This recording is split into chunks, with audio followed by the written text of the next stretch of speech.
सभी साथियों को नमस्कार। मैं कुंदन प्रसाद आयुष्मान भव के ये जो पैथोलॉजिकल रिपोर्ट्स की जो अपनी सेशन चल रही है उसमें आप सभी का स्वागत करता हूँ। पिछले सेशन में हमने KFT किडनी फंक्शन टेस्ट के विषय में बात करी थी। अब ये किडनी फंक्शन टेस्ट से हमें किडनी और उससे जुड़ी हुई बहुत सारी चीज़ों का पता चलता है, लेकिन जो KFT होता है किडनी फंक्शन टेस्ट, ये एक ब्लड टेस्ट है। अगर सही रूप से किडनी किस कंडीशन में है या हमारी बॉडी किस कंडीशन में है, इसको अगर सही तरीके से समझना है तो KFT के साथ साथ हमें यूरिन एनालिसिस या यूरिन एग्जामिनेशन भी कहते हैं, इसको भी थोड़ा सा समझना आवश्यक है। क्यों समझना आवश्यक है? ये यूरिन एनालिसिस या यूरिन एग्ज़ाम से हमें क्या समझ में आता है? तो हमें दो तीन तरह की चीज़ें समझ में आती है। सबसे पहले तो समझ में आती है कि अगर यूरिन एनालिसिस में कुछ गड़बड़ है तो इसका मतलब है शरीर के अंदर कुछ ना कुछ मेटाबॉलिक डिसऑर्डर चल रहा है। अब ये मेटाबॉलिक डिसऑर्डर क्या है? तो हम जिस दिन इस धरती पे आते हैं, जन्म लेते हैं, उस दिन से हमारे शरीर में कुछ चीज़ों का यूज होना शुरू होता है, और जब भी हम किसी चीज़ का यूज करते हैं तो उसका बहुत सारा कचरा भी बनता है। जैसे हम अगर घिया की सब्ज़ी बना रहे हैं तो उसके साथ बहुत सारे वेस्ट मटेरियल भी निकलेंगे, जैसे छिलके, डंडी वगैरह। हाँ, बहुत सारे लोग उसको रीयूज़ करते हैं, छिलकों की भी कुछ चटनी वगैरह बना लेते हैं। बट बॉडी में क्या होता है, अगर हम सांस ले रहे हैं, ऑक्सीजन ले रहे हैं, तो कुछ मेटाबॉलिक वेस्ट भी बनता है, जैसे कार्बन डाइऑक्साइड भी बनता है। तो अगर यूरिन एग्जामिनेशन में गड़बड़ है, इसका मतलब शरीर में कहीं ना कहीं मेटाबॉलिक डिसऑर्डर है। मतलब जो भी चीज़ काम कर रही है, हम सांस ले रहे हैं तो फेफड़े काम कर रहे हैं, बहुत सारे सिस्टम काम कर रहे हैं। हम खाना खा रहे हैं तो हमारा डाइजेस्टिव सिस्टम काम कर रहा है। हमारे बॉडी के अंदर 24 घंटे सर्कुलेटरी सिस्टम काम कर रहा है, एंडोक्राइन सिस्टम काम कर रहा है, ऐसे बहुत सारे सिस्टम्स काम कर रहे हैं। तो हर एक सिस्टम का एक स्पीड है जिसको मेटाबॉलिक स्पीड कहते हैं। तो अगर यूरिन एनालिसिस में, यूरिन एग्ज़ाम में कहीं कुछ गड़बड़ दिखता है, इसका मतलब है कि किसी न किसी के स्पीड में कुछ ना कुछ दिक्कत आ गई है। या तो स्पीड फास्ट हो गया है या तो स्पीड स्लो हो गया है। इसके अलावा और क्या पता चलता है यूरिन एग्ज़ाम से? इसके अलावा हमें इन्फेक्शन का पता चलता है। जैसे UTI नाम सुना होगा आप लोगों ने, यूरिनरी ट्रैक इन्फेक्शन। तो UTI हो गया है, अभी वो किसी बैक्टीरिया के कारण हुआ है, वायरस के कारण हुआ है, फंगस के कारण हुआ है, ये सारा कुछ हमें यूरिन एनालिसिस से पता चल जाएगा। और एक चीज़ पता चलता है कि अगर किडनी में किसी तरह की दिक्कत है तो यूरिन में दिक्कत आएगी। अब किडनी में क्या दिक्कत है, उसके लिए हमने KFT में बहुत सारी बातें कर रखी है, तो उसके ऊपर नहीं जाएंगे, आगे शॉर्ट में इस पर बात करेंगे। तो अब आते हैं प्रोसेस के ऊपर कि आखिर ये यूरिन एग्ज़ाम करते कैसे हैं। तो इसको तीन तरह से करते हैं। पहला होता है फिजिकल, मतलब देख कर, छू कर, सूंघ कर, सुन कर, चख कर, ऐसा। मतलब जो हमारे 5 सेंस ऑर्गन्स है, इससे हमें जो भी पता चलता है उसको हम लोग फिजिकल एग्जामिनेशन कहते हैं। मतलब हमने देखा कि हाँ ये पीले रंग का है, ये क्या है, हमने देखा, मतलब आंखों ने देखा, तो ये फिजिकल एग्जामिनेशन है। दूसरा आता है केमिकल एग्जामिनेशन, मतलब हमने उसमें कोई केमिकल डाला, वो लाल हो गया तो कुछ अलग बात है, नीला हो गया तो कुछ अलग बात है, ऐसा कुछ केमिकल एग्जामिनेशन।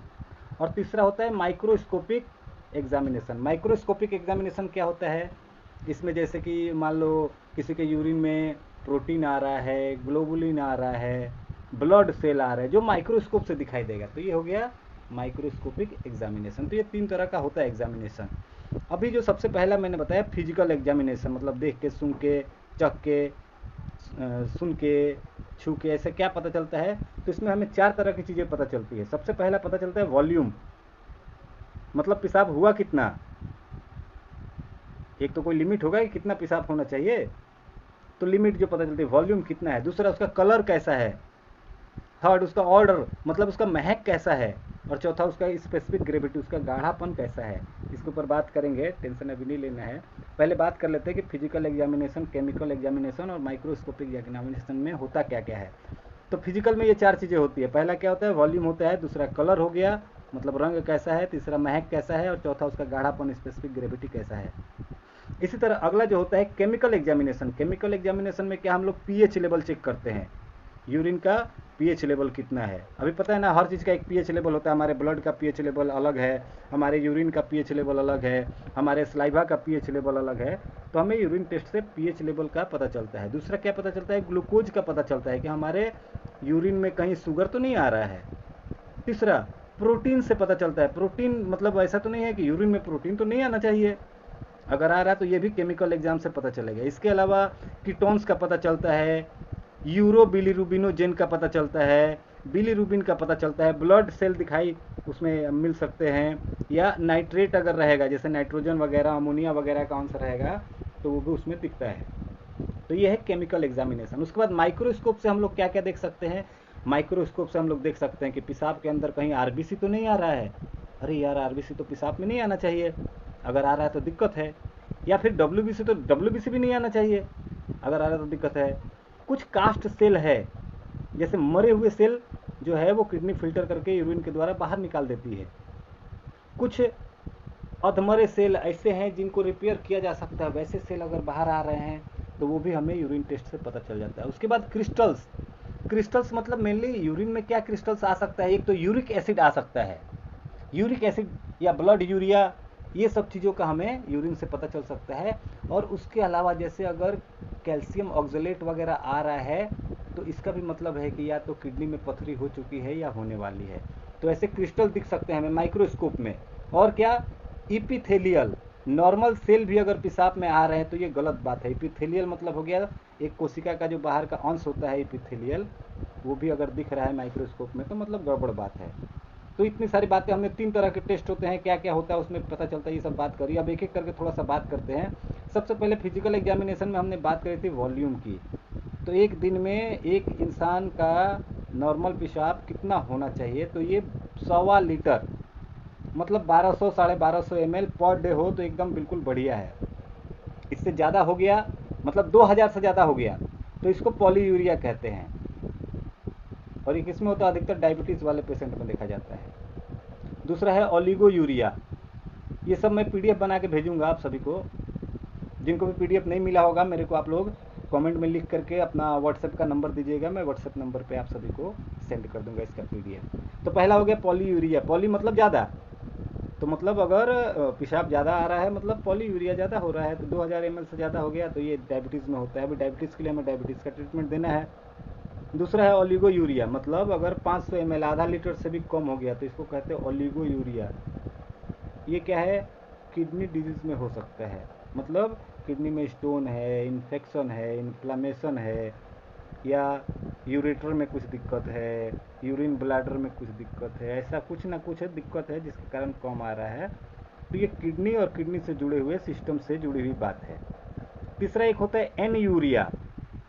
अच्छा, ये जो दूसरा मैंने बताया ओलिगो यूरिया किडनी से जुड़ी हुई बात है। 500 ml अगर यूरिन आ रहा है तो इसमें कुछ नहीं करना, आंख बंद करके दिन में एक बार तो कम से कम देना ही देना है, 2 बार हो सके तो बहुत बढ़िया है। फुल किडनी क्लियर चारों वाला, 1 3 5 7 चारों किडनी क्लियर देना है। दिन में 2 बार दे सके सुबह शाम तो बहुत अच्छा है। ठीक है। तीसरा है एन यूरिया, मतलब एकदम बिल्कुल पेशाब बंद हो गया। अभी ये कब होता है भाई, पेशाब एकदम बिल्कुल बंद ही हो गया। तो अगर किसी बंदे को बहुत ज़बरदस्त कोई झटका लग गया, शॉक लग गया, कुछ ऐसा न्यूज़ सुन लिया या कुछ काम कर रहा था अचानक 440 वोल्ट का इलेक्ट्रिक का झटका लग गया, कुछ भी शॉक, किसी भी तरह का शॉक लग गया, तो जब तक वो शॉक में रहेगा तब तक पेशाब नहीं आएगा। ये बहुत नई बात है, मैंने भी जब पढ़ा तो बहुत मेरे को भी अजीब लगा सही में। फिर मैंने यूट्यूब पे बहुत सारे वीडियोस वगैरह भी देखे, जब तक बंदा शॉक में रहता है तब तक उसका यूरिन आउटपुट नहीं होता है। चलो, शॉक वाला बंदा मिले चाहे नहीं मिले, सेकंड एग्जांपल देता हूँ कि एन यूरिया और किस में होता है। अगर किसी का हार्ट फेल हो जाए, ब्रेन काम कर रहा है, किडनी काम कर रहा है, सब कुछ काम कर रहा है, लेकिन हार्ट फेल हो गया है, अभी उनको वो मशीन वगैरह के सहारे रखा गया है जिंदा, तो उस टाइम पे भी यूरिन नहीं आएगा। और तीसरी बात, अगर किडनी पूरी तरीके से फेल हो जाए तो भी यूरिन नहीं आएगा। तो अभी मान लो शॉक लग गया है तो उसके लिए तो अपन कुछ कर नहीं सकते हैं। 6 मेडुला मल्टीप्लाइड 6 ऐसा हर 20-20 मिनट पे देंगे, और साथ में टो फिंगर देंगे और फिट घिसाई करेंगे, जो पैर के तलवे होते हैं उसकी घिसाई कर सकते हैं। और सबसे पहली चीज़ है कि ये इमरजेंसी कंडीशन है, तो वैसे टाइम पे उनको एडमिट ही कराना चाहिए। हार्ट फेलियर हो गया है तो उस समय तो कुछ कर नहीं सकते, हाँ रिकवर हो जाएंगे, उसके बाद हम लोग angina treatment, cardiac treatment, advance cardiac treatment ये सब देंगे। और किडनी फेल हो गया है तो किडनी फेलियर का अलग अलग कारण होता है, वो देखेंगे कि किस कारण से किडनी फेलियर हुआ है और उसके ऊपर आगे फिर हम लोग ट्रीटमेंट करेंगे। तो फिजिकल एग्जामिनेशन का पहला ये था वॉल्यूम। अब आते हैं दूसरे पॉइंट पे जो है कलर। तो हमारे यूरिन का कलर कैसा होना चाहिए? तो ये पेल येलो, मतलब बहुत हल्का पीला रंग का होना चाहिए। अभी गड़बड़ होगा तो क्या होगा?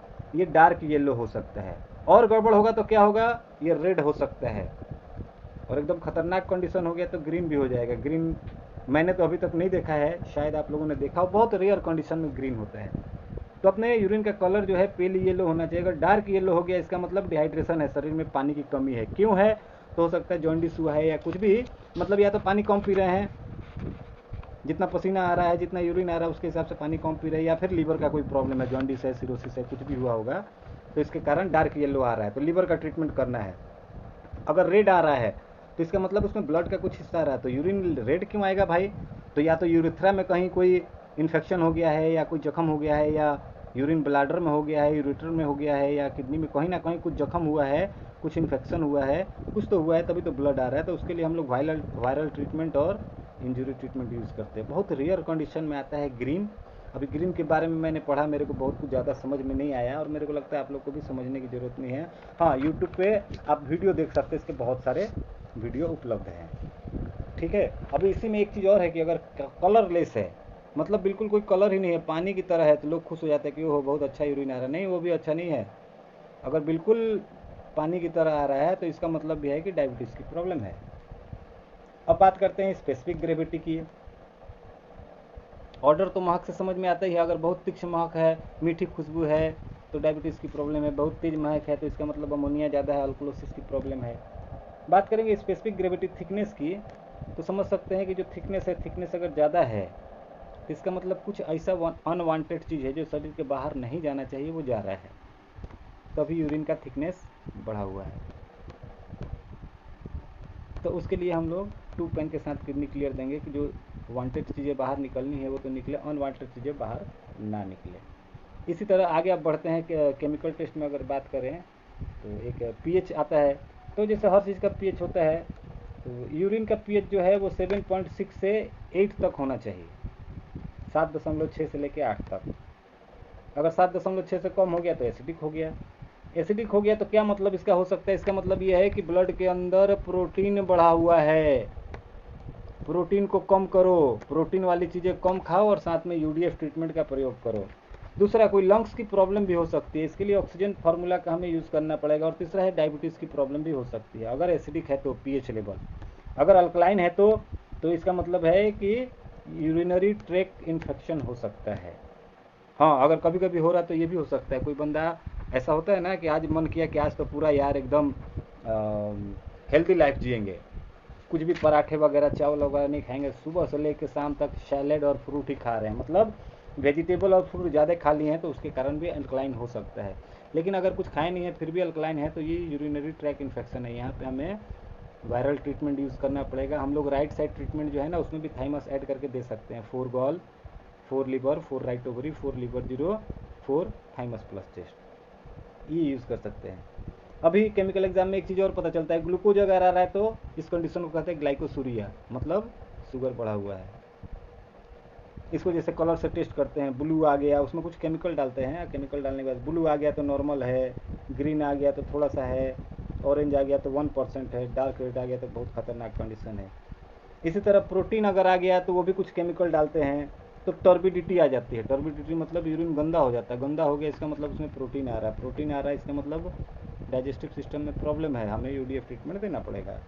केटोन्स, केटोन्स क्या होते हैं? जिसको बहुत दिन से डायबिटीज़ की प्रॉब्लम है तो उनके सांस के द्वारा जमा हुआ कार्बन डाइऑक्साइड जो है वो कार्बोनिक एसिड बनाता है, और हमारे डाइजेस्टिव सिस्टम के गड़बड़ के कारण, हमारी आदतों के कारण ब्लड के अंदर पायरुविक एसिड तो बन ही रहा है। अभी ये दोनों जब मिलते हैं तो उसी से हमारी बॉडी में यूरिक एसिड बनता है या ब्लड यूरिया बनता है, उसके साथ केटोन्स भी बनते हैं। अब केटोन्स क्या है? ये सॉलिड पार्टिकल्स है। ये किडनी में ही बनते हैं। और ये किसको बनते हैं? जिनको काफ़ी दिन से डायबिटीज़ मेलिटस की प्रॉब्लम है। तो उसके हिसाब से देख के हम लोग डायबिटीज़ के लिए जो भी ट्रीटमेंट है वो देंगे। अब आती है बात माइक्रोस्कोपिक एग्जामिनेशन का। तो माइक्रोस्कोपिक एग्जामिनेशन में जैसे मैंने बताया, ब्लड आ रहा है, आरबीसी आ रहा है, तो नहीं आना चाहिए। आरबीसी आ रहा है इसका मतलब कहीं जोखम है, अपने को इंजरी ट्रीटमेंट, वायरल ट्रीटमेंट देना पड़ेगा। डब्ल्यूबीसी आ रहा है तो डब्ल्यूबीसी भी नहीं आना चाहिए। कहीं यूरिनरी ट्रैक इन्फेक्शन है तो उसके लिए ट्रीटमेंट देना है। ये क्रिस्टल्स वगैरह आ रहे हैं तो उसके लिए हमें किडनी क्लियर तो देना ही देना है। और उसके बाद देखना है किस चीज़ का क्रिस्टल आ रहा है, उस चीज़ के लिए ट्रीटमेंट देना है। तो ये मोटे तौर पे है यूरिन का एग्जामिनेशन या यूरिन का एनालिसिस। जब भी किसी पेशेंट का केएफटी कराते हैं तो साथ में यूरिन एनालिसिस ज़रूर करवा लीजिए। और ऐसे ही अगर और भी नॉलेजेबल बातों में आप इंटरेस्ट रखते हैं तो हमारे इस चैनल को ज़रूर सब्सक्राइब कीजिए, ताकि हर वीडियो की नोटिफिकेशन आप तक पहुंच सके। हाँ, बेल आइकन ज़रूर दबा दीजिएगा। और एक चीज़ और है, मैं ये नहीं कहूँगा कि दोस्तों के साथ सबके साथ शेयर करो, क्योंकि ये एजुकेशनल क्लास है, सबके काम की नहीं है। लेकिन यदि आप एक हेल्थ प्रैक्टिशनर हो, आप ये सुन रहे हो, इसका मतलब है आपके फ्रेंड सर्कल में और भी हेल्थ प्रैक्टिशनर्स हैं। ये छोटा सा जो ऑडियो क्लिप है आप उन सभी मित्रों के साथ शेयर करें। और हमारे गुरुजी